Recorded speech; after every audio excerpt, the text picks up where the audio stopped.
मैं सिर्फ इलेक्शन के टाइम नहीं, मैं पूरा 5 साल से अपने लोगों के साथ ही हूँ।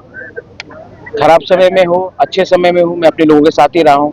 इलेक्शन के 2 महीने पहले अपने लोगों को गुमराह करने से हमको नहीं लगता कि 2026 में तिपरासा इतना नादान है कि वो किसी के बात सुनकर विश्वास कर ले कि कौन किसके लिए काम कर रहा है। एडीसी इलेक्शन के लिए आप लोग कितने तैयार हैं? मैं तो हमेशा तैयार हूँ। आप कल इलेक्शन अनाउंस कर दीजिए, मैं तैयार हूँ। आप इलेक्शन अनाउंस कीजिए ना। आप बोलते कि मैं फाइट करना चाहता हूँ, मैं जीतूंगा, लेकिन आप अनाउंस नहीं करते कि कब फाइट है। आप टाइम और समय बता दीजिए, मैं रेडी है। हम तो रेडी है। महाराज आप कल अनाउंस कर दीजिए इलेक्शन, हम रेडी है। महाराज दूसरी एक बात है कि बीसीबी अनाउंस कर दीजिए। क्या क्या कोरोना माननीय चल रहा है। मुख्यमंत्री जी ने बोले हैं कि मोथा जो पार्टी है वो हमला करके और क्या बोलते हैं प्रेशर क्रिएट करके वो अपना पार्टी चला रहे नहीं, हैं। उन्होंने नाम नहीं और लिया, और उन्होंने नाम नहीं लिया। उन्होंने बोला है, पर्टिकुलरली बोला है रीजनल पार्टी रीजनल पार्टी तो और भी है ना, आईपीएफ बोला भी है। है। हाँ। और ये भी बोला है कि छोटे भाई की तरह रहने के लिए हमारे साथ है तो छोटे भाई की तरह रहना है, बड़े भाई नहीं बनना है। आपको मीडिया बाइट चाहिए, थोड़ा चटपटा मीडिया बाइट चाहिए। मैं आपको चटपटा मीडिया बाइट नहीं दूंगा। मेरा हमारा बड़ा भाई कोई नहीं है। हमारे दोस्त है बहुत, और मैं सब दोस्त का सम्मान करता हूँ, आदर करता हूँ। मेरा बहुत अच्छा रिलेशनशिप है दिल्ली में गृह मंत्री जी अमित शाह जी के साथ। आदरणीय प्राइम मिनिस्टर ने भी जब तिपरासा अकॉर्ड हुआ था, उन्होंने आशीर्वाद दिया था कि ये अच्छे से होगा। और मैं उनसे बात करूंगा। ये अगरतला में कोई भी कुछ बोले, मुझे नहीं लगता है कि मुझे रिएक्ट करना चाहिए। मैं सबका सम्मान करता हूँ, लेकिन हमारा बड़ा भाई कोई नहीं है। मेरा बड़ा बहन है, लेकिन बड़ा भाई कोई नहीं है। हमारा दूसरी एक बात है कि और पॉलिटिक्स में कोई किसी का बड़ा भाई नहीं होता। और आपने अभी एकॉर्ड के बारे में बोला है, तो अभी एकॉर्ड का क्या सिचुएशन है? बहुत दिन हो गया है एकॉर्ड हुआ है, कोई डेवलपमेंट नहीं है। तो मुझे लगता है कि दिल्ली में जो बीजेपी के लीडर्स हैं, जो होम मिनिस्टर है, उनको अकॉर्ड इम्प्लीमेंट करने का मन है। लेकिन स्टेट में कुछ लोग हैं जो नहीं चाहते हैं कि तिपरासा को अधिकार मिले, क्योंकि जिस दिन तिपरासा, सच में बोलूं, ये तिपरा मोथा का फाइट नहीं है, ये हमारा पूरा कम्युनिटी का फाइट है। जिस दिन हमारे कम्युनिटी को अधिकार मिल जाएगा, हमको कोई दबा नहीं सकता। कोई भी पार्टी में हो, कोई दबा नहीं सकता।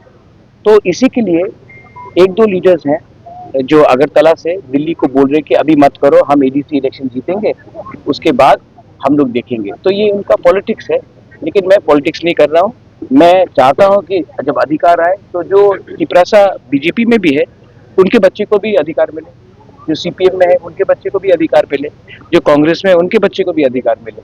क्योंकि अंत में मैं राजनीति भी क्यों आया हूँ, अपने कम्युनिटी को उनका हक देने के लिए। और हक सिर्फ एक पार्टी का नहीं होता है, हक पूरा कम्युनिटी का होता है। तो आपने नोटिस किया होगा कि 1983 में जब ईडीसी का डिमांड चल रहा था, श्यामा चरण त्रिपुरा, द्रव कुमार रियांग, रति मोहन जमतिया, नागेंद्र जमतिया, उस समय इंदिरा गांधी एडीसी देने के लिए तैयार हो गई थी। लेकिन अगरतला में कुछ लीडर्स थे, अशोक भट्टाचार्य, ये सब, इन्होंने बोला था रक्त दिवो एडीसी देवो ना। उस समय इंदिरा गांधी ने अगरतला के लीडर्स को, लाइक अशोक भट्टाचार्य को, ओवररूल करके उन्होंने एडीसी हमको दिया। आज भी अमित शाह प्राइम मिनिस्टर हमें अधिकार देने के लिए सोच रहे हैं। अगरतला में वैसे ही कुछ लीडर जो पहले थे दूसरे पार्टी से, आज बीजेपी में हो सकते हैं, कांग्रेस में हो सकते हैं, सीपीएम में हो सकते हैं। उनको लगता है कि अगर तिपरासा को अधिकार मिलेगा तो उनका क्या होगा।